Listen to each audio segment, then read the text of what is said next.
And so it is my privilege to introduce to you Dr. George Grant, who 33 years ago had a vision for education, and since then has stewarded faithfully that vision and nurtured it, guided it, protected it, and he continues to do so for us in his role as chancellor. And so it's a privilege tonight that we have to hear from him speaking to that vision. So welcome, Dr. George Grant.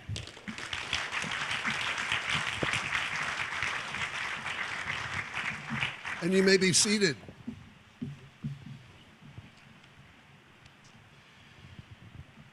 Thirty-three years ago,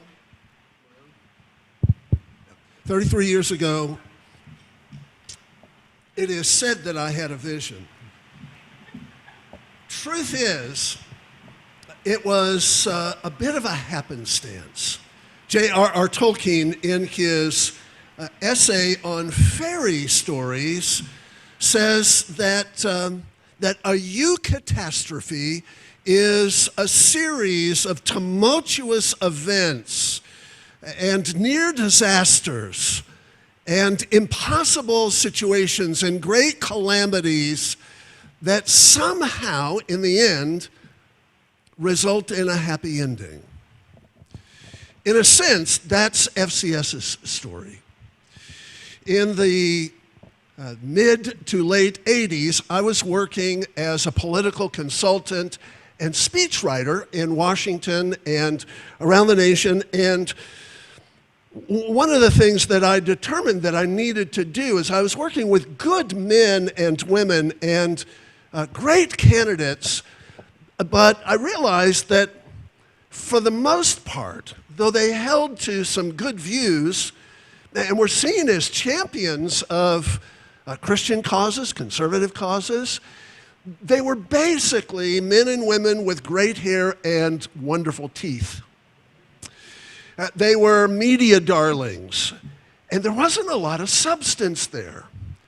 And I thought to myself, is this the way it's always been? So, although I had been a political science major in college and had gone on, gotten a master's in Middle Eastern oil politics, and thought I knew a lot, I decided to go back and do some baseline reading. And what I discovered was astonishing to me. The education that our founding fathers had was beyond remarkable. It was almost unrecognizable to me. I began to read their work, and I wasn't too far along in the project before I realized, I probably shouldn't be reading the founding fathers. I should be reading what the founding fathers read. And the further back I went, the deeper into the rabbit hole I got. And I came to this conviction that I wanted something more for my children than what I had received. And by all accounts, I'd received a good education. I did well, but as I explored these remarkable lives and the breadth and depth of their knowledge and their interests and their concerns and the kinds of libraries that they had in their homes, I realized that I was ignoranter than a swamp stump. And I wanted more for my kids. And so I began to explore what would a real and substantive Christian education look like beyond the ordinary sort of Christian day school experience that my kids had experienced up to that point. I knew that there were good Christian options out there, but I wanted something more. I knew that there were safe places for my children to be nurtured by teachers that would love them, but I wanted something more. So in 1992, we began an experiment. Belmont Church, at the invitation of Pastor Don Finto and his assistant pastor, who was then and still is my dearest and closest friend, Stephen Mansfield, invited me to do a sort of supplemental class for a handful of homeschool parents at Belmont Church, and then in the next semester at Bethel, what is now Bethel World Outreach. It wasn't quite a world outreach at the time. Both Bethel and Franklin have changed a great deal in 33 years. At any rate, the experience that we had together, me teaching some basics of the Christian worldview through the lens of humanities and history, and the creation of certain things like end of semester projects and requiring reading and journaling. I was thronged by several of the parents saying, we need something like this all the time. And so my business partner and I, we had a little publishing house here in downtown Franklin. We decided we'd host a little informational meeting and see if anybody wanted to come. We settled on a name, Franklin Classical School. I sketched out for the very first time sort of a list of distinctives and sketched out a heraldic device and invited whoever wanted to come to our office and talk about a new kind of distinctive vision for our children. We were astonished by the turnout. There were 55 people that showed up. I was hoping for 7 or 8. And that was the beginning. The next fall, we began classes. And I was really, I was driven by the kind of vision that was set out in Deuteronomy chapter 6. There, we have what is, to this day, Israel's statement of faith. It's called the Shema. It begins in Deuteronomy 6, verse 4. Hear, O Israel, the Lord our God, the Lord is one. You shall love the Lord your God with all your heart, with all your soul, with all your might. And these words that I command you today shall be on your heart, and you shall teach them diligently to your children. You shall talk of them when you sit in your house, and when you walk by the way, and when you lie down, and when you rise up. And you shall bind them as a sign on your hand, and they shall be as frontlets between your eyes. And you shall write them on the doorposts of your house and on your gates.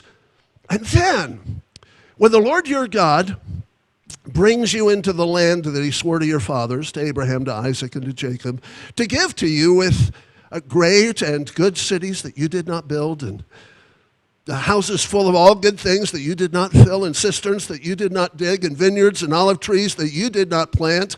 And when you eat and are full, then take care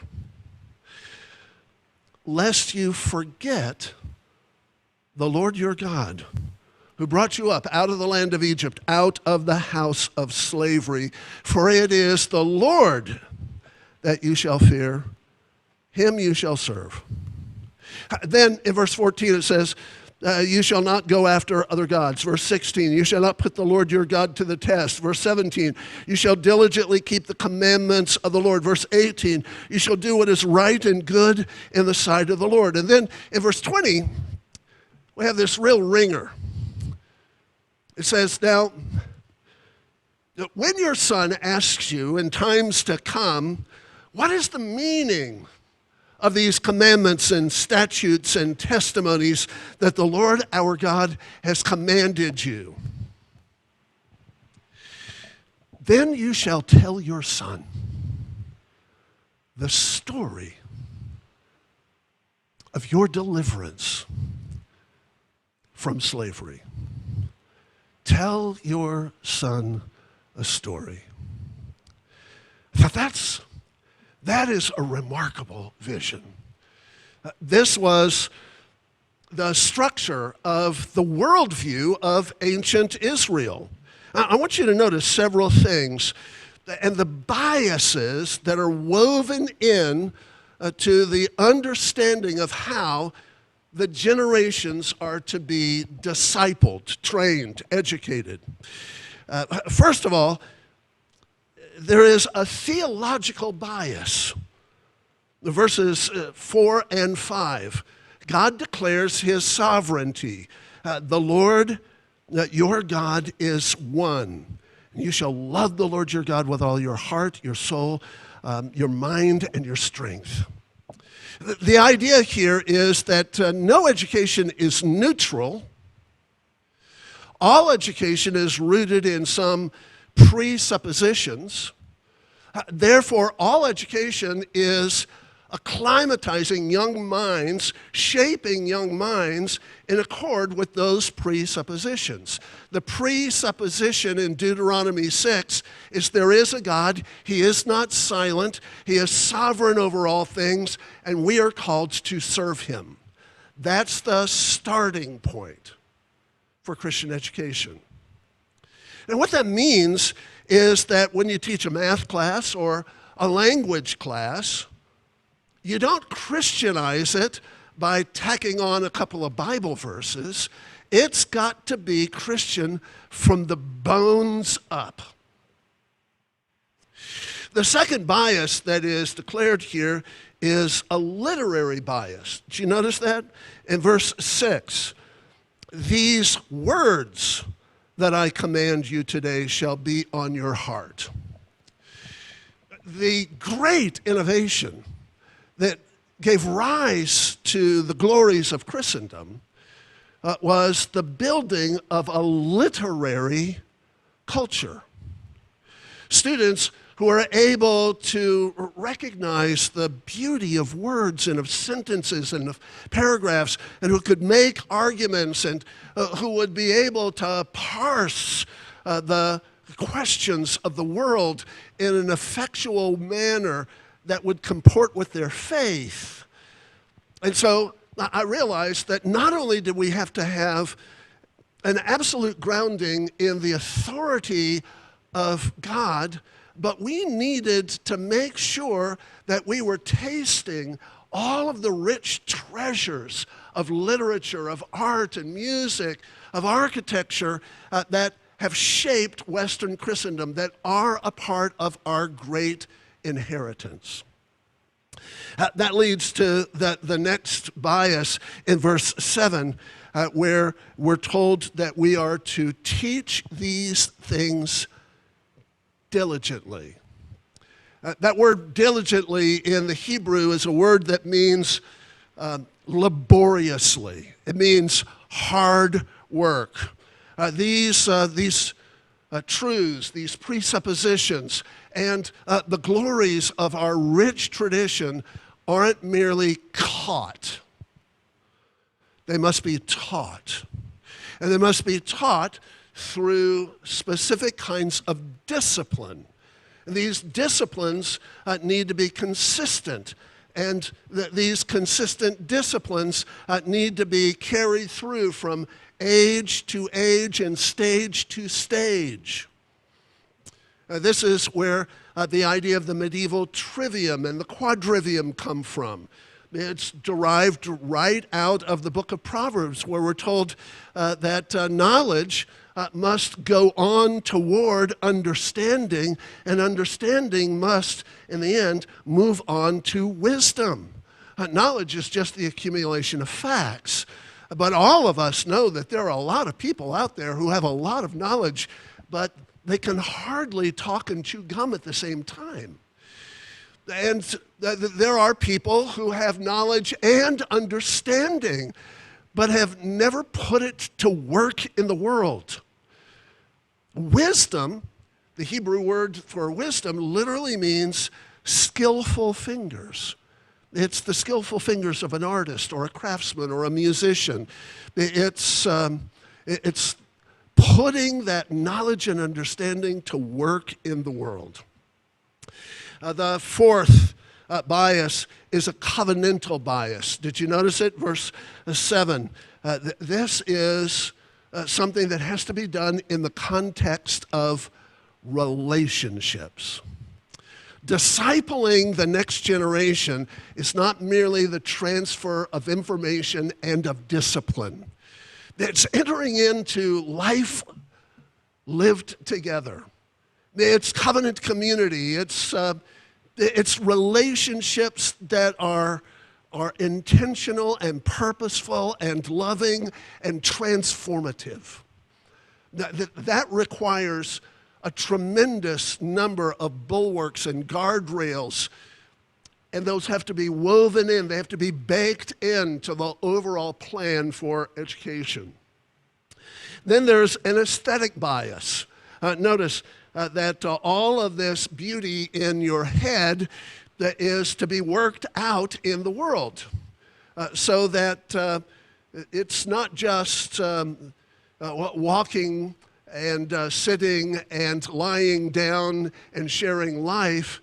It's transforming these glorious truths into signs, signs on the world, on our hands, on our frontlets, between our eyes, on our doorposts of our house. It's to be woven into the context of life and made tangible. Part of the reason that the Apostle Paul tells the Thessalonians that they are to aspire to live a quiet life and do their work, working with their hands, is that we tend to think that the Christian faith is all here and here. But the Apostle Paul makes it plain that the Christian faith is to be worked out in life. It needs to be eminently practical. It needs to fit in with a child's proclivities, their learning styles, their giftings, and their callings. That's why we have things like 40-hour projects. We want them to take what they've learned, pour them into their own unique giftings and callings, and work with their hands. Then there is an ethical bias. There is a pattern of obedience, of conformity to the standards that God has laid out. This doesn't come naturally to any of us. We're born rebels. Some of us are born rebels in the Pharisaical style, and some of us are born rebels in the revolutionary style. And both forms of rebellion are contrary to the standards that God intends to shape our hearts and our lives and our future generations. And so there's a strong emphasis on ethics.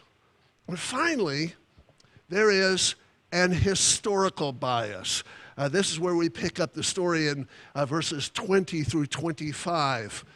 It's not enough to teach skills, expose students to beauty, goodness, and truth. We have to put it into context. We have to tell them stories. We have to make it come alive. They need to take great delight, have heroes, and be able to walk in the footsteps of those heroes, emulating them in the days ahead. Those biases, theological bias, literary bias, didactic bias, covenantal bias, the aesthetic bias, the ethical bias, and the historical bias, those are the standards, the foundations, that is the vision for FCS. And 33 years ago, we set out to try and figure out how to do it. And boy, what a journey it has been. There have been catastrophes all along the way where we hit tumult and difficulty and catastrophe only to emerge on the other side with happy endings. That if we have a vision, that vision needs to then be worked out as a series of distinctives. From the beginning, we wanted to make sure that FCS was not just another Christian school, not just another alternative. We wanted to be able to say to every parent, this might not be for you. This is not intended to be for everyone.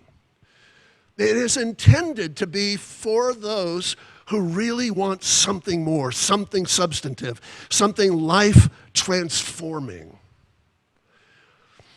And so we created a series of distinctives. Those distinctives were made manifest in that very first year with the writing of our honor code. The honor code is something that all of our students are exposed to. They recite it. By the end of the start of school camp, they pretty much got it memorized. We rehearse it again in chapel times during class. All of our students have to sign it. It essentially is a covenant between God and the larger community and that student, saying, you know what, I really want to have this kind of relationship with my God and this kind of relationship with my parents and this kind of relationship with my own local church and this kind of relationship with my teachers and this kind of relationship with my fellow students. We wanted to hammer that in and say, this is not optional. This is who we are. And we want to grow in this so that these relationships, these commitments can flourish and flower. That initial sketch of the crest was also intended to display some of the distinctives. Every year, we at the start of school camp kind of walk through all of the elements that are there in the crest. There's a lot there. The sword that is the Word of God, and the shield of faith, and the thistle that portrays both beauty and tenacity in the midst of adversity. And Micah 6:8, he's shown you, O man, what is good and what the Lord requires of you, but to do justice and to love mercy and to walk humbly with your God. Arx axiom, which is a Latin term that literally means a fortress of first principles. We want this place to be a place where we train up future warriors for Christ inside the walls of the castle so that we can send them out into the world at the end of their discipleship process. We want it to be rooted in place. So it's important for us to identify with this place, Franklin, Tennessee. 33 years ago, Franklin was a very different place than it is today. So much has changed. But our vision and our distinctives have not changed. We have to alter the way that we do some things. Every single family that comes to us is not a zealous student of all of the books about classical Christian education that have been published over the last 20 years. We draw from a wide range of denominations and backgrounds, and we have a wide range of interests and concerns. And so we've had to adjust the way we approach our distinctives, but we haven't changed our distinctives. At the end of that first year of classes, I thought that we need to end with some sort of affirmation of what we have seen in each one of these students. We want to be able to call it out in a kind of patriarchal blessing. And that was the origin of the Night of Blessings. The reason I'm rehearsing all of this for you is I want you to see that all of this stuff that seems to be sort of the traditions of FCS, or this is sort of the way that we mark our calendar, that these actually were very intentional outworkings of a distinctive vision, rooted in that Deuteronomy 6 Shema declaration, that what we want is something more, something substantive, something better than anything that we had. I remember reading a few years ago Charles Haddon Spurgeon describing to his students at the pastor's college there on the south bank of London within sight of the Thames River. He said to them, the kind of training that you're receiving is intended to enable you to stand on our shoulders so that you can see further and reach higher than we ever could. He said, you need to understand that we are building for a day that we will never see, but you will.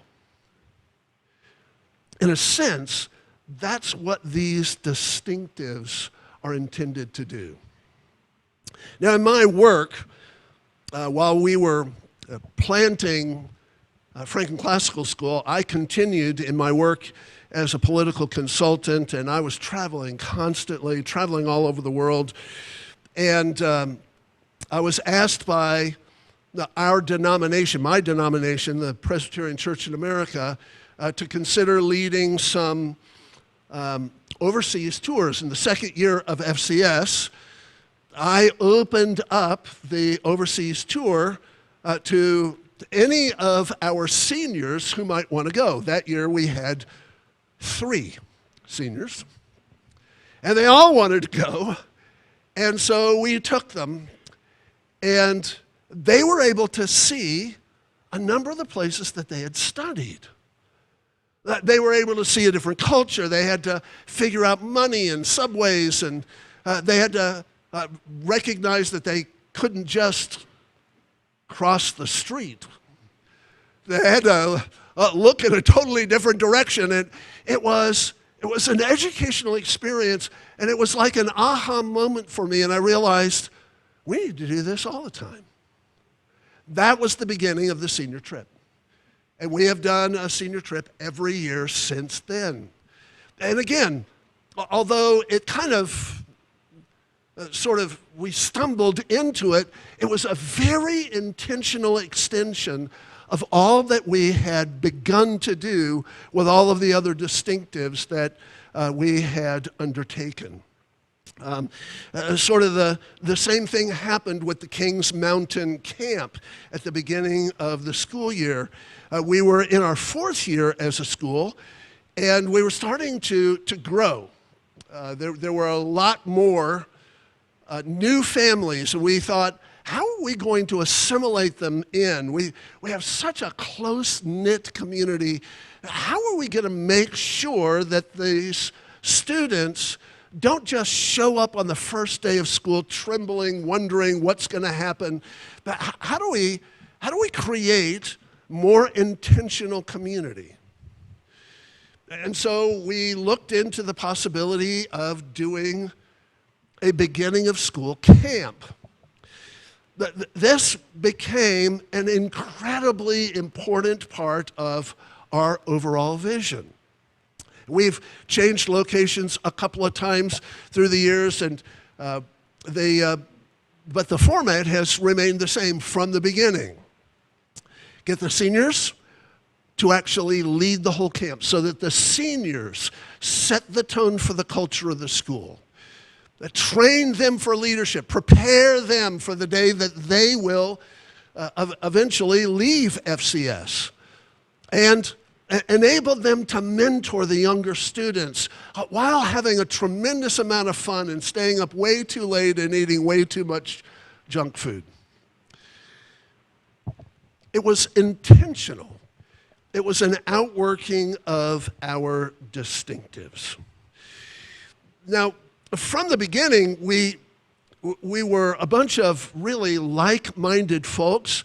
Initially, in the first year, we didn't even incorporate FCS. We didn't drop any kind of board documents or governance policies. We were just a bunch of parents attempting to do something uniquely different, but by the second year we realized, we probably should get our act together and formalize these distinctives and ensure that these distinctives remain in place for the long haul. We all know stories of institutions that start off well, that are stalwarts for the kingdom. And over time, mission drift and cultural assaults and shifting sands of theological conviction cause those institutions to drift far and wide of their original purpose.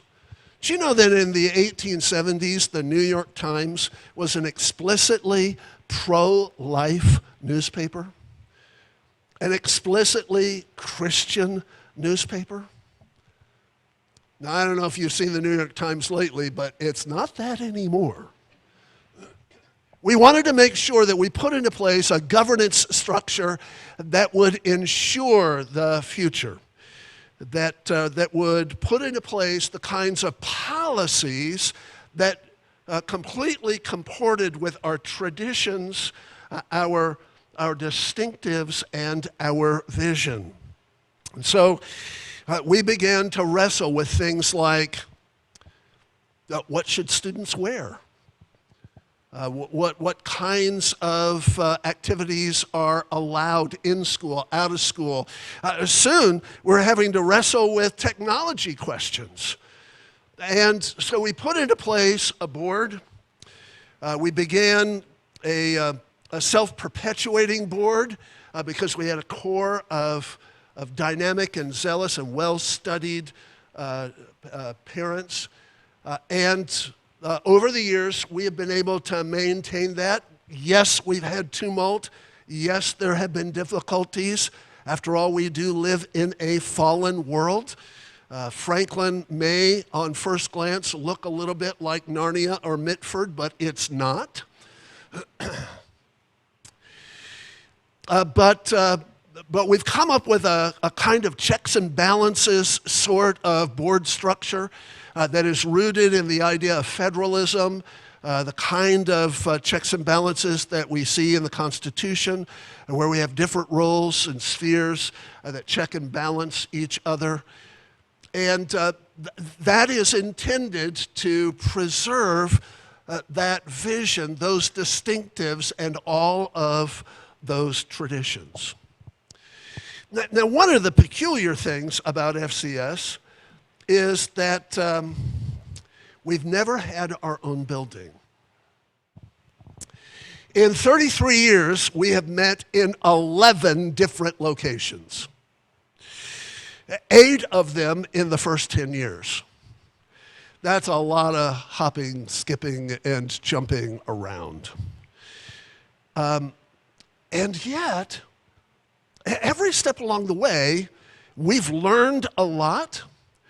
We've been able to build strong relationships. And now we have a board that is very intent on finding a permanent home for FCS so that we're not hopping, skipping, and jumping around forever and ever. Amen. I've told the elders at our church that I was resolved not to die until we got a building built.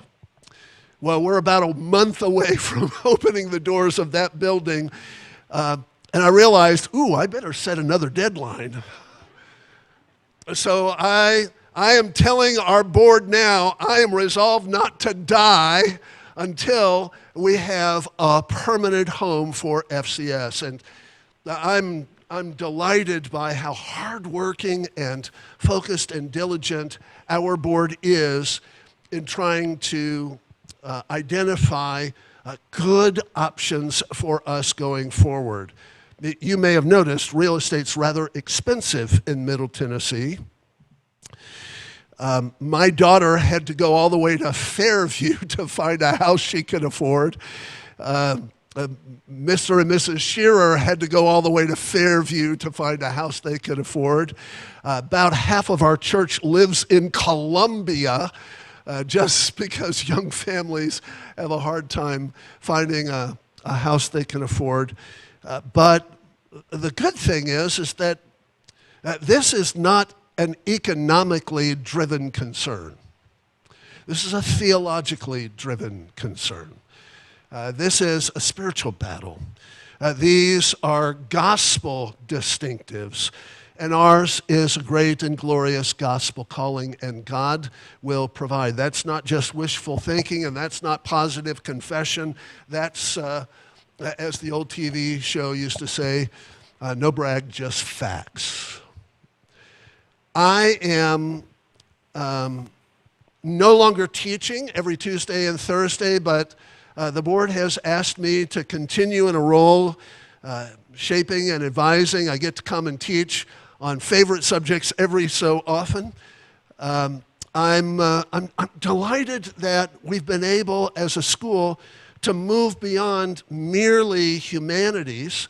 Our natural philosophy, led by Tom Carson, has been the greatest bolstering of the overarching vision of these distinctives because it is in the area of natural philosophy, the sciences and the maths, that the great assault on the Christian faith has come. So all of that to say, the future of FCS is exceedingly bright because we are steadfastly rooted to these distinctives that give rise to these traditions that are fleshed out in these policies and will find a home in a new location before too terribly long. Tolkien, in his essay on fairy stories and in his description of eucatastrophe, says that eucatastrophe is always a hair's breadth away from catastrophe. And what makes the difference is the fellowship of those who walk together. It's the covenant community. It's the resolve to say, we'll make it through Mordor, and we'll go all the way to the top of Mount Doom, and we are going to see the bright day of hope tomorrow. Now, that bright day of hope doesn't just come of its own accord. We're going to have to work really hard to get there because eucatastrophe is always a hair's breadth away from just plain old catastrophe. All right, I want to stop right there and give you an opportunity to ask any questions that you have about anything, the vision, the future, any of the details, the distinctives, the stuff. I may have to hand the microphone to a couple of my seniors over here, but if the questions get too hard. But what questions do you have?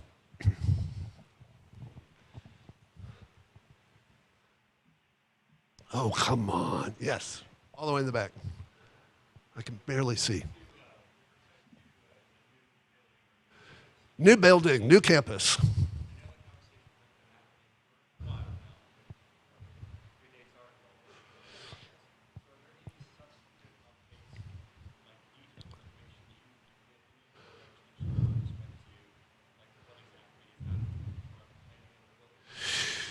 Sure. What I can tell you is we've not bought anything. We don't have a contract on anything. But the board has, just in this past week, gone and seen a property that looks promising. There are some extraordinary opportunities that have popped up because there is a tremendous drift away from working in office buildings toward working at home. So there are properties that are empty. And so the board is looking at everything out there. We're also in conversation with local churches in case we need to actually do a substantive build or rebuild or remodel of whatever property we get. And so that's not definitive, but you just need to know that the board is actively working and looking. We have a real estate broker that is working with us and turning over every rock, every stone.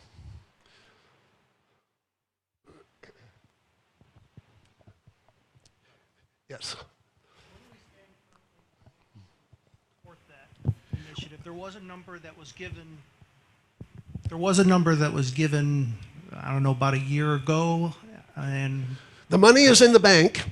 It has not been spent, and whatever it is that we end up doing, we'll need more than what we've got. But we 3 years ago, we had a pretty successful initial fundraising drive. We've not done much since then, but all of that money is in the bank. We've got a largesse to work with, and it's substantial. So I'm not prepared to do a financial statement. Maybe Dr. Miller can, but we're in good shape financially. numbers would be nice because we were promised transparency a while ago, and I haven't seen it in that time frame. One of the things that the board has talked to me about is getting regular communications like that out to you, and that is forthcoming. But that's been a recent ask of me. So I've not seen the financials. I've just been assured in the same way that I've just assured you, but that is coming. Okay. Yeah. Well, I'm new here. I've only been here 5 weeks. But what I know is in the bank is 900 million round numbers, because I'm doing it from memory, and another 200 in another account. 900,000. 900,000. 900 million would be awesome. Let's go buy Amazon. So you add it together, and you got like 1.1. So we got 1.1 in the bank right now. But if any of you are ready to give that other 800 million, we're ready for it. Yeah. So, other questions? Yes.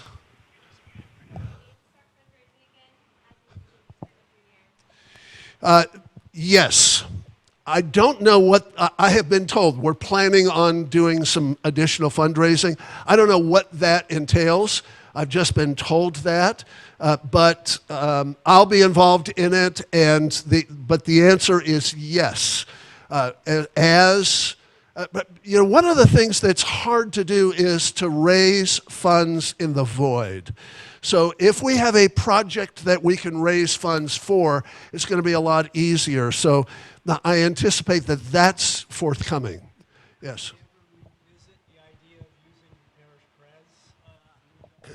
That is the question is there any possibility of renewing a relationship with Parish Presbyterian Church? And the answer is those discussions have begun. They have been held off for a little while because of the current property search, but that is something that will be kick-started again soon. Dr. Miller and I were talking about it earlier this evening.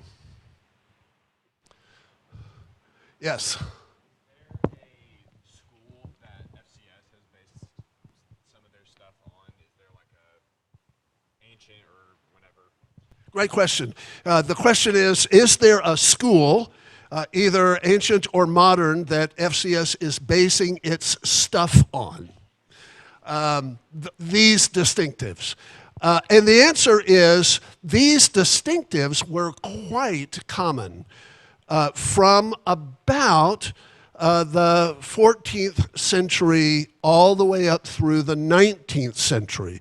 So Jan Amos Comenius laid out a vision called the Pan-Sophic Collegium.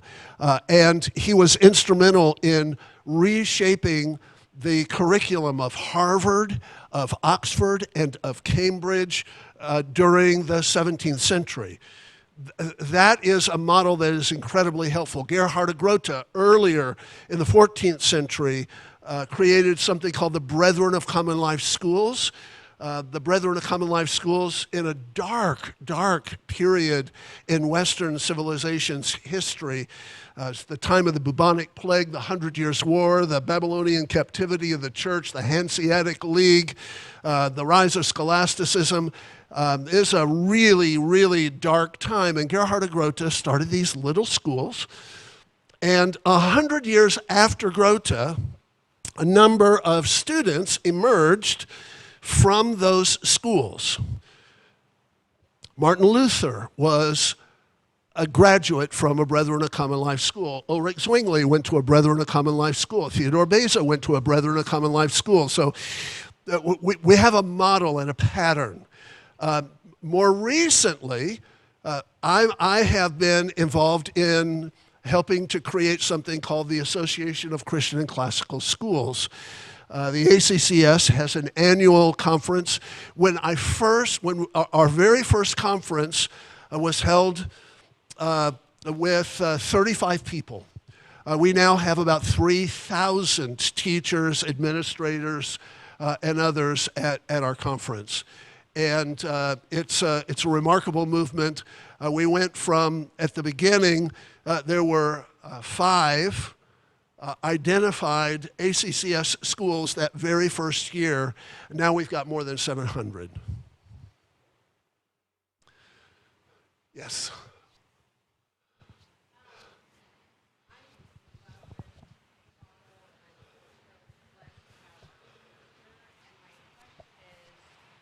Does FCS want to grow? Do we want more people? Because it's such an amazing model that I would think, why aren't we getting more people? And does FCS have a waiting list, or are there more people that are trying to get in? Yeah, we have certain classes do have waiting lists. Yes, we want to grow. The original vision, when I sat down with a handful of the early pioneers, our original vision was to try and plant little neighborhood schools all over Franklin. And we identified 4 or 5 places, strategic places, this is 30 years ago, to plant these schools. And the first school that we planted was New Hope Academy, to come alongside FCS, specifically aimed at students who had learning difficulties or who came from impoverished backgrounds. I was also instrumental in helping start a school in Murfreesboro, a school all the way on the north side of town, Jonathan Edwards. On the south side of town, Agathos, Eagle's Nest, which eventually became Trinitas. So we've helped plant other schools. Long term, we would love to see the opportunity for us to perhaps separate lower school and upper school and more than double the size of the school. But the danger, of course, is that you lose touch with community. And one of the things that I always strove to do when I was teaching, and I know that each of our teachers now do the same thing, is I want to know every single student. I want to be able to pray for them every single morning by name. I want to be able to identify who their parents are and what church they go to, and be involved in their lives. And so if you get too large, you start to lose some of that. So perhaps the way we go forward is once we have our home base, we can help plant some like-minded schools. Again, this is something that churches regularly do. A really healthy church is always going to be growing, but if you grow and grow and grow like Topsy and never plant other local congregations, then you're going to have actually a limited reach. You'll have a huge monument in one place and a limited reach elsewhere. And the gospel vision is multiply, not just add. So we want to multiply. Other questions? All the way to the back.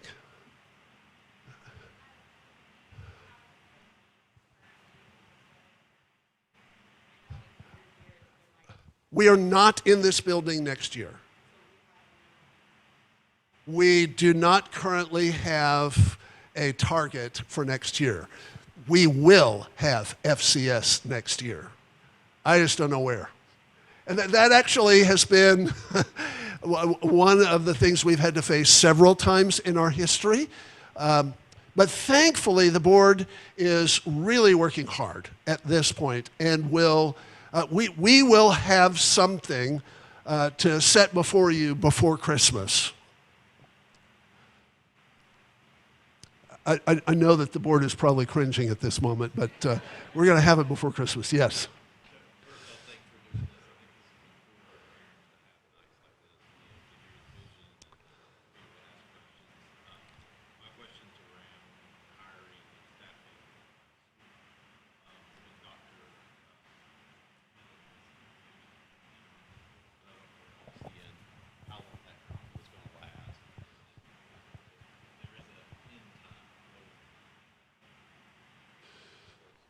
All right, so the question is the clock ticking for Dr. Miller?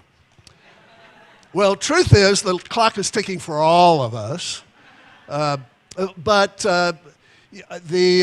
he is interim. And so there is an ongoing search. We came really close. We thought we had our guy, and as it turned out, it just wasn't going to work, and it didn't fit. And thankfully, we had Dr. Miller in our pocket. And he has stepped in, and he's got extraordinary experience. And he's doing some things with the finances and the budget and with our staff that is really quite extraordinary. We're going to be in much better shape at the end of this year. And whoever our new hire is going to be for our administrative principal is going to be in such better shape than what Dr. Miller found when he walked into that office. So there is an ongoing search. I hope that we're able to pull some things together so that the next person will be here in the spring so that Dr. Miller can mentor him or her, so that I can mentor him or her, and it's possible that will be somebody from afar. It's possible that it could be somebody right here. So one of the things that is pretty extraordinary about FCS is that we have a number of alumni who are now teachers who know FCS in and out, love FCS, deliberately came back to FCS because it was so life transforming. Mr. Shearer is one of those. Tom Tribune, where's Tom? There he is. He's one of those. Laura Smith is one of those. Molly Smith is one of those. We've got a bunch. Oh yeah, and right here on the front row. What we have been able to do with the rising generation of leaders is put them in place so that we have automatic succession planning. I don't know if one of these is going to be our next administrative principal. We're going to actually look carefully at that as well as outside candidates. So we had a pretty extensive search, but we were so late. We were late doing interviews in the summer, and it just was not optimal. And so fortunately, I knew Dr. Miller. I knew that he might be available. I approached him, and he was so gracious and so flexible, and he put, all of his other things sort of on hold, and we're in great shape right now.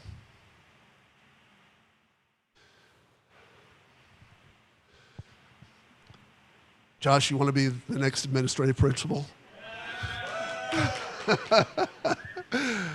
Other questions? Other questions? Yes.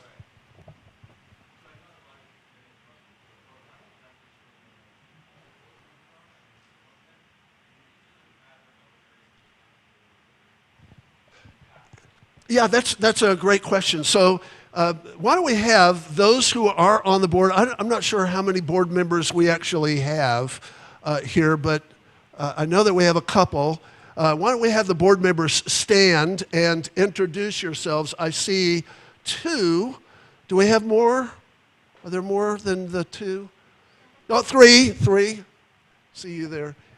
So you guys, tell us what you do on the board and who you are. Yeah, hey everybody. I'm Pete Strayer. I am a parent of two FCS graduates. We did a 10-year journey at FCS, and before I say anything about the board, I just want to assure you, encourage you, and let you know that your kids are in the right place. Both of my daughters attend Belmont University. Both of them are basically free rides. They came in with such strong academics, such strong characters, such a background that spoke to this experience at FCS. Belmont and other schools were saying, please come to our school. And now as we walk with them, my youngest, who's a freshman, she's sharing with us some of her professor assignments and classes, and I see her expressing the classical model, critical thinking, compassionate demeanor, excellent rhetorical skills. She's exhibiting that in the class. My older daughter's a junior there. She's doing some similar things.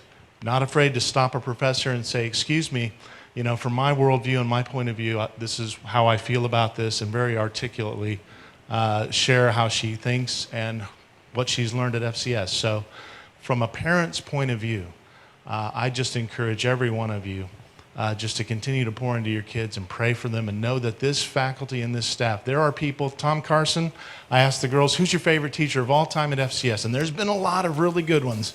Tom Carson. Love that guy. Brilliance wrapped in humility. No kidding. His pedigree, his education, his heart for kids. So many others. Miss Mayhand. It's something that it's hard to express other than from parents who have been here as long as we had or even longer. So just know, and then as a board member, now I serve as a volunteer. We all are volunteers. My girls are long gone, but the commitment to FCS remains. And I can tell you that the board is populated with people who are A, very smart, B, very competent in their areas of expertise, C, impatient in a good way, aggressive about solving problems, but at the same time very prayerful, very deliberative, very mindful for what God's doing versus setting our own agenda in place, putting things before Him, praying and seeing it come to fruition. Because we believe in the vision and the mission. We believe that this school is going to continue not just for another 2, 3, 4, 5 years, but for decades and decades and decades. And like George mentioned, with the building project, my girls missed out on, an FCS property, but we were thrilled to be here. It's really not about a building, it's about the community, it's about the people and the experience. But we realize that there are some things about a facility that we need to have. And I can tell you that the board is very, very aggressively looking, and that's almost an understatement. And you wouldn't believe the amount of hours and stones that are being turned over to meet that need. As far as myself, I'm a chief marketing officer for a major U.S. corporation. And I'm thrilled to bring my skills to bear for FCS, and again, more so in a shepherding pastoral way as much as a business way, but the entire board is that way. And I'll hand it over to my brother here, Tony, who is also just a brilliant brother in Christ, and again, one of the smartest people I know, who's very good at what he does. Thanks, Pete. My name's Tony Lepescu. I have two sons here, one in 8th grade and one in 6th grade. And I've been serving on the board for just about a year now. It's been a pleasure to do so. As Pete said, we have been working very hard. We know some of the things that are expected and things that we have to get done, and we're working tirelessly to make sure that all happens. In terms of area of expertise, my background is a CPA. I do finance. I do a lot of real estate as well. So those are the areas that I've been trying to help and assist with. And I also serve on the finance committee too. And I will hand it over to Mr. Carson here.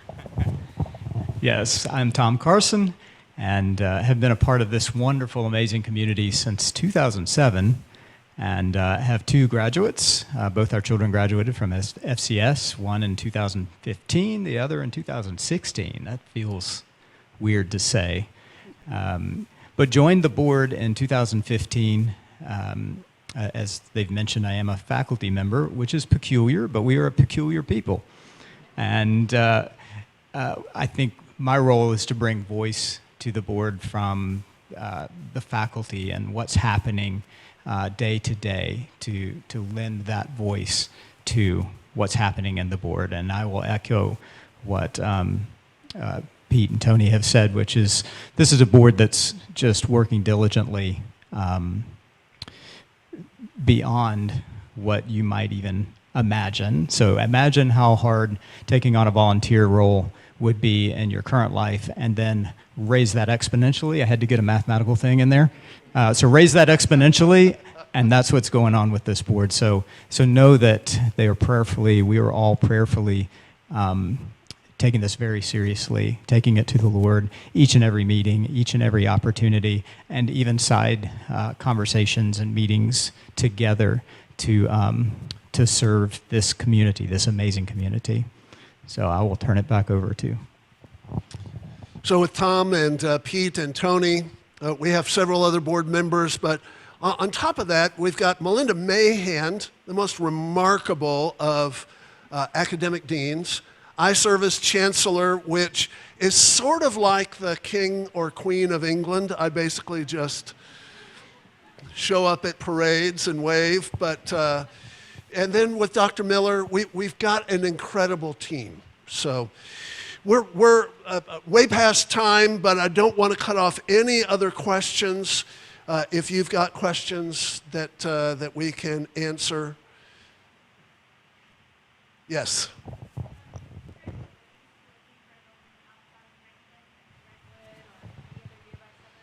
We have actually, FCS has been in Brentwood in the past, and I don't think that the board would turn away from any great opportunity that arrived.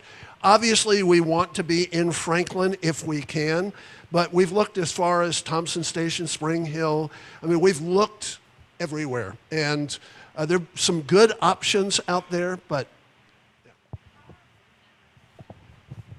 it's a self-selecting board, so what happens is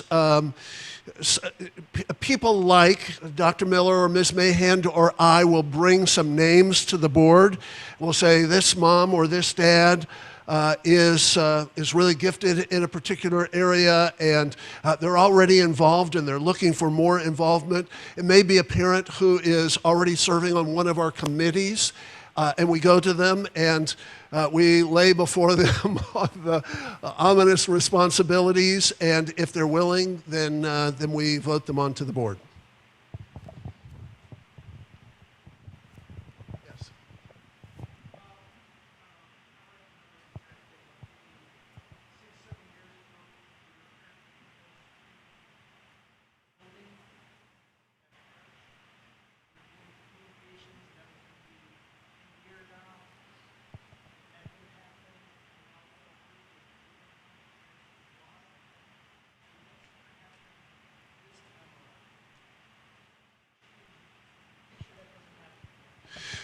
Okay, so the question involves what happened with Parish Presbyterian years ago, 6 or 7 years ago, and how do we make sure that that does not happen again? There were about 3 or 4 factors that went into the dissolving of that plan. There were drawings done, not final mechanicals for a building, but All of the design work was done. We were all systems go. There was a problem, and that was that FCS at that time had no money, and Parish was fronting all of the money. So that was one factor. It was FCS that walked away, not Parish. And it was simply a realization that FCS didn't have the money to go forward. And Parish had done all of that preliminary work gratis, but there was not a treasure chest to continue to draw from. So then on top of that, there were other options that arose here to have a more long-term commitment in this building, which kind of took the pressure off initially. And then we hit COVID, and everything was broken with COVID. So how do we make sure that doesn't happen again? Well, two things. Number one, we've got to have a place in a year, and so there's a sense of urgency that drives this. Two, we've got money now. And three, we have a board that is really focused and committed to this task. So anything can go wrong. We know that we live in a tumultuous world. All we have to do is look at Tuesday night's debate to realize, oh, Lord have mercy, what have we got on our hands now? But I'm convinced that this is a vision worth persevering to preserve. Yeah.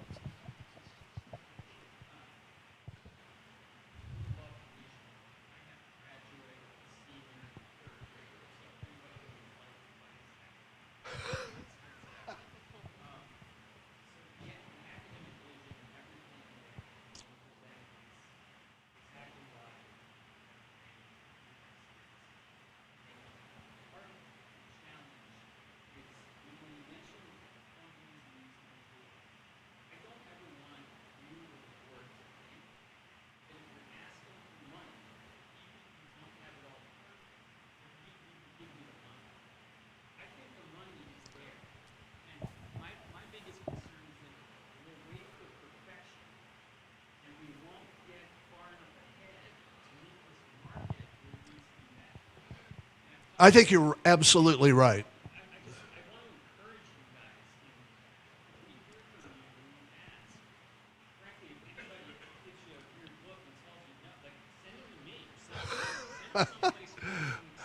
I will send them to you. Yeah.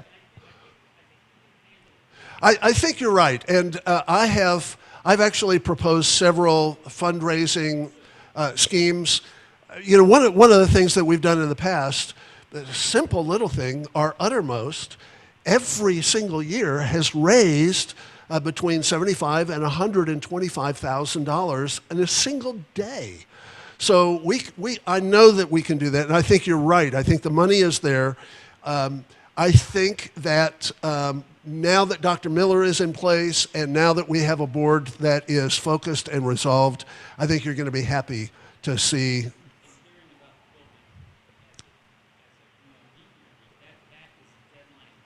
That is a heavy deadline. Yep. Any other questions? All right. We're going to close with a hymn, and we're going to pray our way out of here. I just want to say, as our guys come up to the platform and pick up their instruments, I just want to say thank you. Thank you for the way that you have raised your children. Thank you for the investment that you have made in their lives. They are a joy to us. And the vision that we have together is one that is incredibly life-giving to us all. So let's go shoulder to shoulder, hand in hand, and go forward through the ages to see it to that happy ending that eucatastrophes always promise.